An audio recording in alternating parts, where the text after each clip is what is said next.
దండోరా Telugu film review by allrounder star Ballem Venumadhav part 3 చివరి భాగం. సో ఈ సినిమాలో కమిటీ కుర్రోళ్ళు సినిమాలో తీసుకున్న పాయింట్ని వీళ్ళు ఇంకో రకంగా చెప్పే ప్రయత్నం చేసిన కొత్తదనంతో ఉంది స్క్రీన్ ప్లే. సో మొత్తానికి నటినట్లు శివాజీ కానీ, మౌనిక చిక్కల కానీ, మౌనిక రెడ్డి కానీ, నవదీప్ కానీ, బిందు మాధవి కానీ, రవికృష్ణ తోట కానీ, రాధ్య సురేష్ కానీ, దేవిప్రసాద్ కానీ, శ్రీనంద్ కానీ, మురళీధర్ గౌడ్ కానీ వాళ్ళ పాత్రలకు న్యాయం చేశారు. మురళీకాంత్ దేవసోత్ డైరెక్టర్ రైటర్గా సక్సెస్ అయ్యాడు. రవీంద్ర బెనర్జీ నిర్మాతగా అన్నీ సమకూర్చాడు. మార్కే రౌబిన్ సంగీతం అద్భుతంగా, కాసర్ల శ్యామ్ పాటలు అద్భుతంగా, తర్వాత సృజన అడుసుమిల్లి ఎడిటింగ్ బాగున్నా కూడా ఇందులో కొన్ని లూప్ హోల్స్, కొన్ని మైనస్లు ఉన్నాయి. ఆ మైనస్లు ఏంటంటే ఏది ఫ్లాష్ బ్యాకో ఏది ఫ్రంట్ బ్యాకో అనేది క్లియర్గా ఆర్డినరీ ప్రేక్షకునికి అర్థమయ్యేలాగా కాకుండా కొంచెం కన్ఫ్యూజ్గా ఉంది.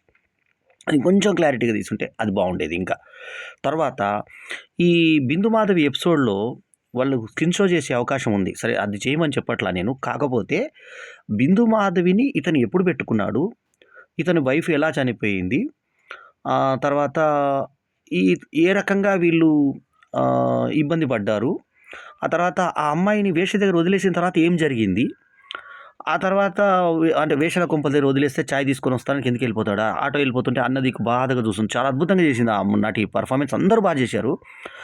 ఆ తర్వాత అన్న వదిలిపెట్టి వెళ్ళిపోయిన తర్వాత తండ్రి పోయి తీసుకొచ్చే సన్నివేశం ఉండాలి అక్కడ, అది లేదు. సరే తండ్రి ఉండగా ఎందుకు అన్న వదిలిపెట్టాడు, సరే తండ్రి చనిపోయిన తర్వాత వదిలిపెట్టాడా, ముందు వదిలిపెట్టాడా, మధ్యలో వదిలిపెట్టాడు అనేది క్లారిఫికేషన్గా లేదు. అట్లాగే ఆ కూతురు పాత్ర ఏడుస్తూ స్టార్టింగ్లో చూపించారు. ఆ తర్వాత ఆమె పెంపుడు కూతురు అని చూపించారు. అంటే బిందు మాధవికి ఇతనికి పుట్టిన కూతురా శివాజీకి, లేకుంటే ఎవరికో పుట్టిన, ఎందుకంటే ఆమె వేష కాబట్టి ఎవరికో పుట్టిన కూతురా, ఎవరి కూతురునో ఇతను పెంచుకున్నాడా, మధ్యలో ఆమె అసలు ఏ రకంగా అటాచ్ అయింది అనేది ఇంకొంచెం ఒక 2-3 సన్నివేశాలు ఇంకా పెంచి ఉంటే బాగుండేది. నిడివి ఎట్లాగో 2 గంటల 16 నిమిషాలే కాబట్టి 2:30 గంటలకు వెళ్ళినా సినిమాలో కంటెంట్ బాగుంది కాబట్టి చూపించే అవకాశం ఉంది. సో కట్టెలు కొట్టే సీన్ల దగ్గర లవర్ల కోసం కొట్లాడుకునే అనవసరమైన కొట్లాట్లు అవన్నీ కట్ చేసి ఇలాంటి సన్నివేశాలు చెప్పుకుంటే బాగుంటుంది. అది సన్నివేశాలకు అర్థమే లేని పోట్లాట. అక్కడ నీ చెల్లెని నేను ఊరంతా తిప్పాను రా అని, ఇక్కడేమో లవర్ అనుకుంటే అన్నదమ్ము లవర్స్ అవుతారు. నీ చెల్లెని నేను తీసుకొని మొత్తం తిప్పాను తెలుసా నీకు అని అంటే కొట్టుకుంటారు. అవన్నీ కూడా అనవసరమైన ఆ సన్నివేశాలు కట్ చేసి ఈ సన్నివేశాలు పెడితే బాగుండేది అనిపించింది. అట్లాగే శివాజీ 3 సంవత్సరాల తర్వాత రియలైజ్ అయ్యే దానికి కూడా పగడ్బందీ సన్నివేశాలు తీసుకొని ఆ కుల పెద్దలను ఏ రకంగా ఇరికించాడు, వాళ్ళకి ఏ రకంగా శిక్ష పడ్డది అనేది కూడా ఒక డైలాగ్లో చెప్పేశారు. ఏమని డైలాగ్లో చెప్పారంటే, మీకు 5 ఏళ్ళు పడ్డా మా నాయన 10 ఏళ్ళు భరించాడు కదా అని చెప్పి కుల పెద్దల దగ్గరకు వచ్చి నందు మాట్లాడే సన్నివేశంలో చూపించారు.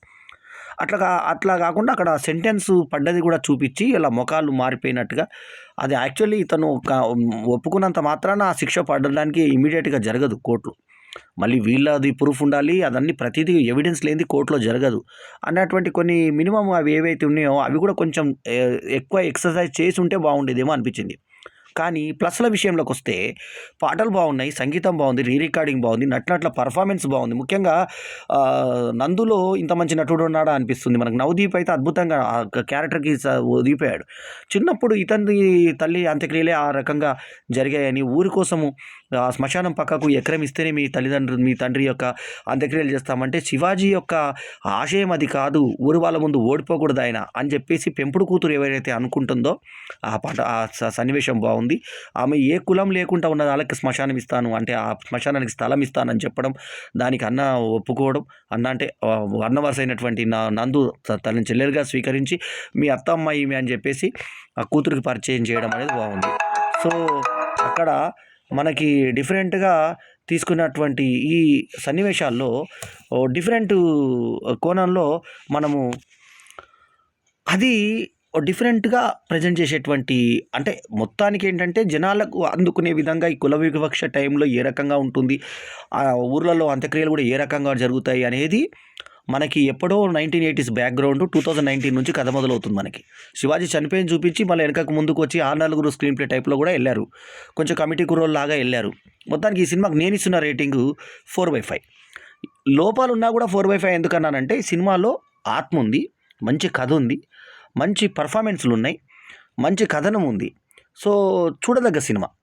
తమాషా ఏంటంటే 25 డిసెంబర్కి రిలీజ్ అయినటువంటి ఛాంపియన్ సినిమా కావచ్చు, ఆది శంబాలా కావచ్చు, ఈ దండోరా శివాజీ దండోరా కావచ్చు, ఈ 3 సినిమాలు కూడా సక్సెస్ వైపు పయనించడం అనేది పరిశ్రమకు ఒక ఆరోగ్యకరం, అంటే వెళ్తూ ఒక ఆరోగ్యకారకమైనటువంటి పరిస్థితుల్లో తెలుగు సినిమా నిలబడింది అనేది మాత్రం ఒక తెలుగు సినిమా ప్రేమికుడుగా, ఒక తెలుగు ఇండస్ట్రీలో ఒక ముఖ్యమైన వ్యక్తిగా నేను ఆనందపడ్డాను.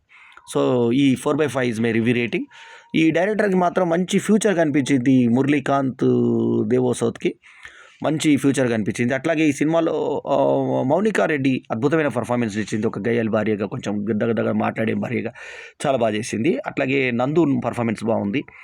జైలుకి వెళ్ళినప్పుడు శివాజీ నువ్వు రాననుకున్నావు అనే సన్నివేశం కొంచెం మనకు ఇది తాటు పెట్టిస్తుంది. అట్లాగే చెల్లెల పాత్ర కూడా ఆ వేష దగ్గర వదిలిపెట్టిపోయినప్పుడు ఆమె పైనుంచి చూసే సన్నివేశం నాకు చాలా ఆకట్టుకుంది, గుండెలు పిండేసే సన్నివేశం అది.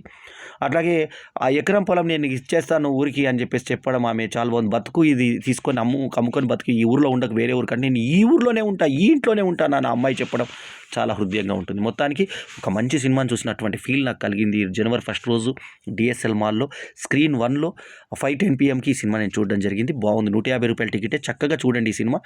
I recommend everybody to see Dandora. Skin show లేకుండా చాలా నీట్గా చేసినటువంటి ఈ సినిమాలో ఒక శ్రావణ సంధ్యది కోసి కారం పెట్టిన తప్ప ఎక్కడ కూడా ఒక చిన్న అసభ్య పదజాలం కూడా లేకుండా చాలా నీట్గా తీసిన సినిమా దండోరా. సో ఈ సినిమాకి ప్రశంసిస్తూ, ఆ టీంని ఆశీర్వదిస్తూ 4/5 ఇస్ మై రివ్యూ రేటింగ్. ఈ రివ్యూ కనుక మీకు నచ్చితే లైక్ చేయండి, కమెంట్ చేయండి, షేర్ చేయండి. మా ఛానల్కు తప్పకుండా సబ్స్క్రైబ్ చేయండి. నూతన సంవత్సర శుభాకాంక్షలతో ఎల్లప్పుడూ మీ ఆదరాభిమానాలు ఆశించే మీ ఆల్రౌండర్ స్టార్ బల్లెం వేణుమాధవ్. నమస్తే, జై హింద్.